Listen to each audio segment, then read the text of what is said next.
अस्सलाम वालेकुम, नमस्ते, सत श्री अकाल, गुड आफ्टरनून। आज प्रोग्राम की आरिफ की भाषा में मेरे साथ जुड़े हैं ताहा सिद्दीकी साहब पेरिस से।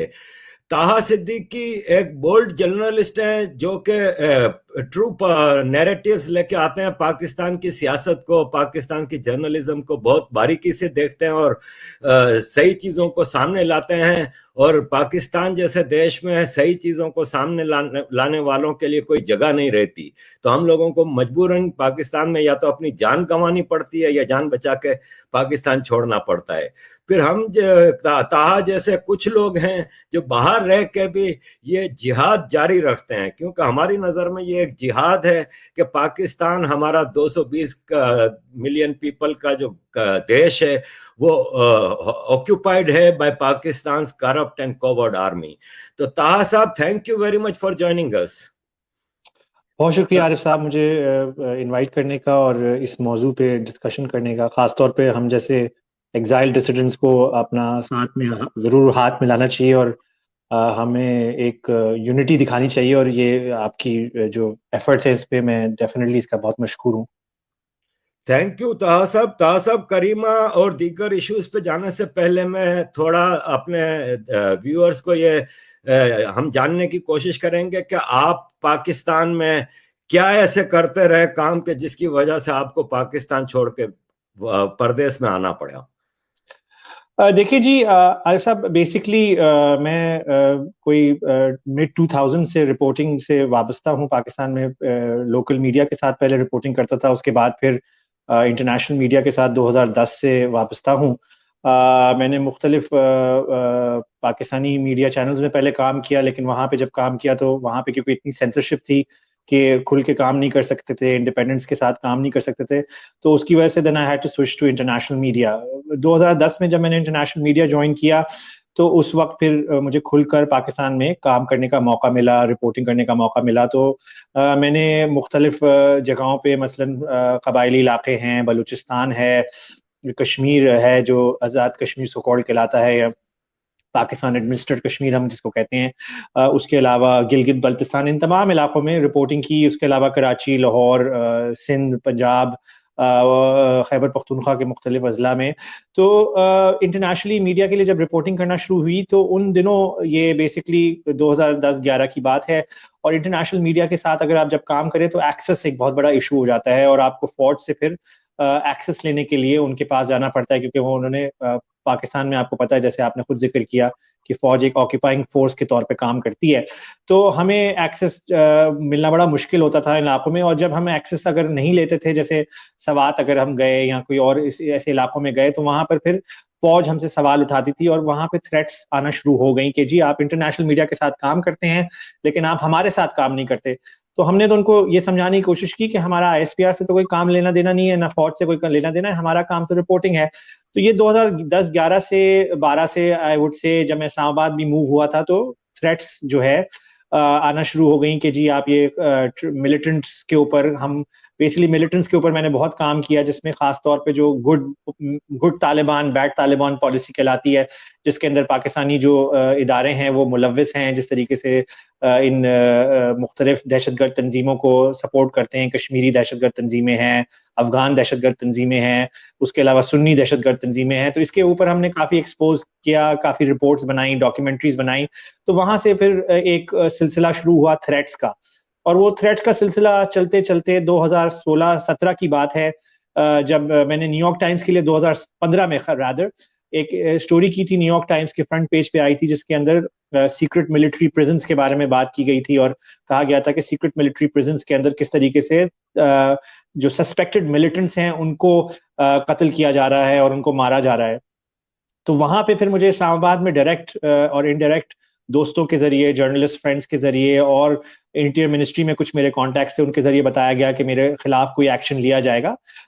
उन दिनों मैंने फिर बेसिकली रिपोर्टर्स विदाउट बॉर्डर्स और मुख्तलिफ जो इदारे थे उनको अलर्ट कर दिया था, लेकिन कुछ ऐसा हुआ नहीं। फिर 2017 में बेसिकली मेरे खिलाफ एक एफआईआर पीका के तहत, जो प्रिवेंशन इलेक्ट्रॉनिक क्राइम्स एक्ट है, उसके तहत एक एफआईआर काउंटर टेररिज्म और साइबर क्राइम के तहत दर्ज की गई। और मुझे एफआईए ने कहा कि जी मुझे एक इन्वेस्टिगेशन में पेश होना है, मेरे घर FIA के इंस्पेक्टर्स भेजे गए, ये 2017 की बात है।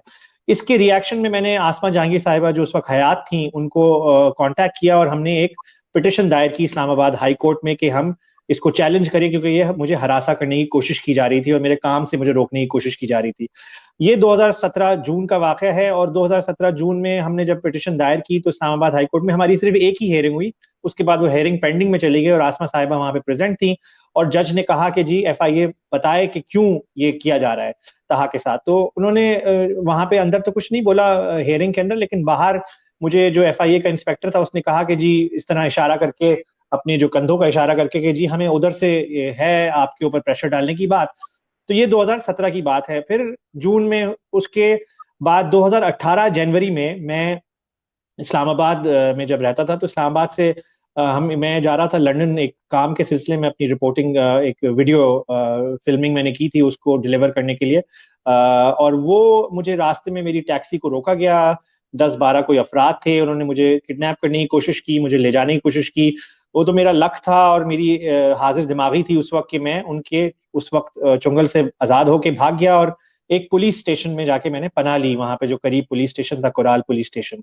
उसके बाद इस्लामाबाद हाईवे पे ये वाकया हुआ था। उस वाकये में जो है मुझे लगता है कि ये अटेम्प्टेड किडनैपिंग नहीं थी, साथ में पॉसिबल असैसिनेशन अटेम्प्ट भी हो सकती थी, क्योंकि वो सारे आर्म्ड लोग थे। और मेरा ख्याल और सस्पिशन यही था कि फौज ने, जब उन्होंने देखा कि मैं दूसरी तरह से नहीं मान रहा, तो अब मुझे उठा के ले जाने की बात की जाए। उसके बाद भी मैं खामोश नहीं हुआ। मैंने एक प्रेस कॉन्फ्रेंस की इस्लामाबाद प्रेस क्लब में, इंटरनेशनल मीडिया ने स्टोरी को कवर किया, हामिद मीर साहब ने भी अपने शो में मुझे कवरेज दी। उसके अलावा फिर कुछ एहसन इकबाल साहब उस वक्त होते थे इंटीरियर मिनिस्टर, उन्होंने मुझे बुलाया अपने दफ्तर में और उसकी भी डॉक्यूमेंटेशन मौजूद है। उन्होंने अपनी ट्वीट्स वगैरह भी की थी उस हवाले से कि मुझसे मीटिंग की, और उस मीटिंग में उन्होंने मुझे कहा कि जी आप ऐसा करें, जनरल बाजवा जो उस वक्त भी आर्मी चीफ थे और अभी भी हैं एक्सटेंशन लेने के बाद, उन्होंने कहा कि जी आप आर्मी चीफ को एक खत लिखें और उस खत में आप कहें कि जी मैं आपसे अपोलोजाइज करता हूँ और अपोलोजाइज करके और माफी मांगता हूँ। तो मैंने एहसन इकबाल साहब से पूछा कि जी आप किस चीज की माफी मांगू मैं? तो उन्होंने कहा आप बस ये कहें कि जी आई अपोलोजाइज फॉर एवरीथिंग।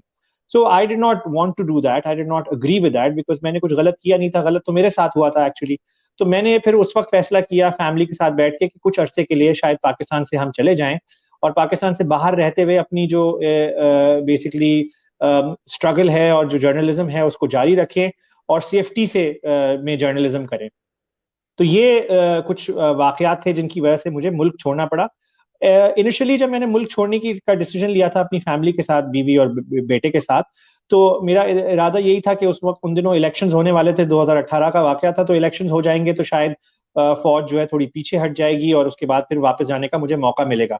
लेकिन 2018 में ही मैं जब यहाँ अमेरिका में एक कॉन्फ्रेंस के लिए गया तो वहां पर मुझे इस बात का इंकशाफ हुआ और मुझे जो अमेरिकन इंटेलिजेंस एजेंसीज थी उन्होंने कांटेक्ट किया और उन्होंने बताया कि जी अगर आप पाकिस्तान वापस जाएंगे तो आपका एक असैसिनेशन लिस्ट पे आपका नाम है और आपको डेफिनेटली कत्ल कर दिया जाएगा, तो आप बच के रहिए। और ये एक बेसिकली अमेरिकन लॉ है, duty to inform, under Obama ये पास हुआ था। उनकी एक ड्यूटी होती है कि अगर वो कोई भी ऐसी कम्युनिकेशन इंटरसेप्ट करें जिसमें किसी की भी जान को खतरा हो, किसी भी सिटीजन की दुनिया के, तो वो उसको इन्फॉर्म करते हैं। तो इस तौर पे मुझे उन्होंने इन्फॉर्म किया। ये तो उस वक्त 2018 की एंड थी जब मुझे यहाँ एग्जाइल में आए हुए कोई 5-6 महीने हो चुके थे। फिर मैं फ्रांस में जब वापस आया उस कॉन्फ्रेंस के बाद, मैं रह तो फ्रांस में ही रहा था, पेरिस में, तो यहाँ पे भी मुझे अथॉरिटीज ने कांटेक्ट करके तंबीह की और कहा कि जी आप अपनी मूवमेंट्स के ऊपर, अपनी हरकत के ऊपर थोड़ा सा ख्याल रखें। और उसके बाद इस हवाले से मैंने वॉशिंगटन पोस्ट में एक आर्टिकल भी लिखा और इसके हवाले से काफी इंटरव्यूज भी दिए। तो ये है कि बेसिकली वहां पे पाकिस्तान में तो थ्रेट्स थी ही थी और उसकी वजह से मुझे छोड़ना पड़ा पाकिस्तान और यहाँ आना पड़ा। लेकिन एग्जाइल में जाने का इस तमाम स्टोरी का मकसद समझाने का ये है कि एग्जाइल में जाने के बावजूद भी जो थ्रेट्स हैं और जो इंटिमिडेशंस हैं और जो टैक्टिक्स हैं इनके, वो मुख्तलिफ हो जाते हैं, लेकिन ये आपको छोड़ते नहीं है। अभी भी मेरी फैमिली पाकिस्तान में मौजूद है, उनसे मेरा कोई ताल्लुक नहीं है, मेरे वालिदैन वहाँ होते हैं, बट मेरा उनसे कोई ज्यादा ताल्लुक नहीं रहा है काफी अरसे से। लेकिन उनको भी हरासा किया जाता है। एक ब्रिगेडियर साहब हैं, वो उमूमन जो है मेरे वालिद को कांटेक्ट किया, उन्होंने 2-3 दफा किया, इस साल भी किया। और कहा कि जी तहा को रोके, लेकिन मेरे वालिद ने यही शो किया कि जी मेरी उनसे कोई डायरेक्ट इतना ज्यादा कनेक्शन नहीं है, ना मैं उनके घर पे रहता हूँ, ना वो मेरे घर पे रहते हैं। मैं एक आजाद हूँ, और इस हवाले से उन्होंने मेरे वालिद को भी वहां पर हिरासा किया है। फिर ये सब तमाम चीजें एक्सप्लेन करने का मकसद ये है कि जैसे आप करीमा की जिक्र कर रहे थे और करीमा की तरफ हम आएंगे, तो ये बताना जरूरी है हमारे ऑडियंस को भी और आपके ऑडियंस को कि जो एग्जाइल है उसका मतलब सेफ्टी कहीं से नहीं है। और हम ये देख रहे हैं कि एग्जाइल में, और ये सिर्फ पाकिस्तान के साथ नहीं, और भी ममालिक की जो डिसिडेंट्स हैं उनको भी यहाँ पर, क्योंकि मैं एक डिसिडेंट क्लब के नाम से एक ऑर्गेनाइजेशन चलाता हूँ, तो मैंने यहाँ पे चाइनीज डिसिडेंट से मुलाकात की, रशियन डिसिडेंट से मुलाकात की, टर्किश डिसिडेंट से मुलाकात की, ईरानियन डिसिडेंट्स के साथ मुलाकात की, सऊदी डिसिडेंट्स के साथ मुलाकात की। और इन तमाम को इसी तरीके से लगता यही है कि पाकिस्तान भी अब वही प्ले बुक अपना रहा है जिसके अंदर ये फॉरेन में जो डिसिडेंट्स हैं उनके खिलाफ जाए।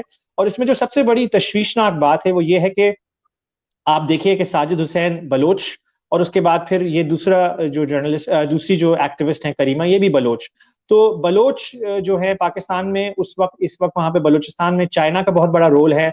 और क्या हमें ये भी देखना पड़ेगा कि ये चाइना का प्रेशर है जिसकी वजह से शायद पाकिस्तान इस तरीके की कोई हरकत कर रहा है।